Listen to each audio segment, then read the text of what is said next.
Selamat pagi Bapak dan saudara-saudari yang dikasihi Tuhan Yesus Kristus. Saya berharap semua dalam keadaan baik, sehat dan tentunya penuh dengan rasa syukur. Hari ini marilah kita mengarahkan hati dan pikiran kita untuk mendengarkan firman Tuhan dalam renungan harian HKBP Resort Sutoyo, Sabtu 25 September 2021. Marilah kita berdoa. Damai sejahtera Allah yang melampaui segala akal dan pikiran, itulah yang menyertai hati Bapak, Ibu, dan saudara-saudari sekalian di dalam Kristus Yesus Tuhan kita. Amin. Firman Tuhan bagi kita hari ini diambil dari kitab Roma pasal 12 ayatnya yang ke-15. Demikian sabda Allah. Bersukacitalah dengan orang yang bersukacita dan menangislah dengan orang yang menangis. Demikian firman Tuhan. Menjadi sahabat bagi sesama. Ibu bapak dan saudara-saudari yang dikasihi Tuhan Yesus Kristus, apa yang paling diperlukan ketika kita ataupun orang lain sedang dalam kesulitan, pergumulan, kesedihan, dan penderitaan? Apalagi seperti saat ini pada masa pandemi COVID sekarang, telah menghantam hampir seluruh lini kehidupan. Banyak orang yang kehilangan pekerjaan sehingga mereka kesulitan untuk bertahan hidup. Bahkan banyak juga yang kehilangan orang yang dikasihinya, yang mengakibatkan duka cita yang mendalam. Lalu, apa yang diperlukan dalam keadaan seperti itu? Yang diperlukan adalah menjadi sahabat di saat sukacita, pun demikian saat berduka cita. Saudara di dalam Kristus, menjadi seorang sahabat tentunya pasti memiliki kasih yang empati. Pengertian empati secara sederhana berarti sebuah sikap yang mampu memahami dan menyelami perasaan orang lain. Alkitab memang tidak menyebutkan kata empati secara langsung, namun makna dari kata empati sendiri banyak sekali dibicarakan. Salah satu contohnya adalah ucapan dari Rasul Paulus kepada jemaat di Roma. Bila orang lain bersukacita, ikutlah bersukacita dengan mereka. Bila mereka bersedih, ikutlah merasakan kesusahan mereka. Paulus mengingatkan orang percaya saat itu agar mereka memiliki empati kepada orang lain sebagai bukti bahwa kasih Allah ada dalam hidup mereka.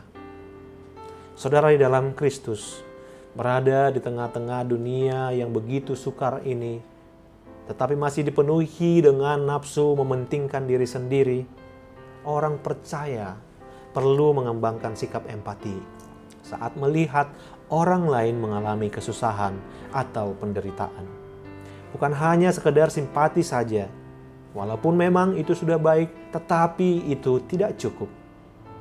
Ketika kita berbicara penderitaan, maka yang dibutuhkan adalah empati, bukan hanya sekedar simpati. Simpati berkata, aku turut sedih, tetapi empati berkata, aku merasakan lukamu.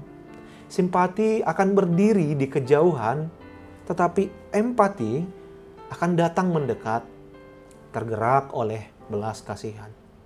Simpati akan berkata, turut prihatin, tetapi empati bergerak menolong dengan tulus. Saudara di dalam Kristus, ada kutipan dari Helen Keller berkata demikian. Asalkan Anda dapat mengurangi penderitaan orang lain, kehidupan Anda tidak akan sia-sia.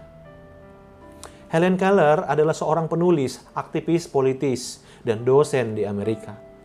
Dia telah mendapatkan 2 piala Oscar dari kisah hidupnya. Pada usia 19 bulan, dia menderita demam tinggi dan mengakibatkan dia menjadi buta dan tuli. Lalu siapa yang kemudian mengubah hidupnya? Seorang guru yang bernama Anne Sullivan yang mengajarnya dengan setia dari kecil, bahkan ketika kuliah, Anne Sullivan membantu membaca buku untuknya hingga dia menyelesaikan perkuliahan dari Harvard University. Pertanyaannya, apa sih yang sebenarnya yang menggerakkan Anne Sullivan? Rupanya Anne Sullivan ini tahu benar frustasinya berjuang hidup dengan cacat fisik. Karena sesungguhnya ia sendiri pernah nyaris buta. Sehingga empatilah yang membuat Anne Sullivan sanggup menempatkan diri dalam posisi Helen dan turut merasakan penderitaannya. Tertular oleh empati gurunya, Helen memutuskan untuk membaktikan hidupnya bagi mereka yang senasib dengannya. Saudara di dalam Kristus, kita tahu panggilan tertinggi kita adalah untuk mengasihi. Kita sering sekali ingin mewujudkannya, tapi sayangnya sering sekali kita tidak berhasil. Ada pepatah mengatakan, tinggalkanlah duniamu dan masuklah ke dunia orang lain. Artinya apa? Kita perlu belajar masuk ke dalam penderitaan orang lain sehingga dapat memahami mereka.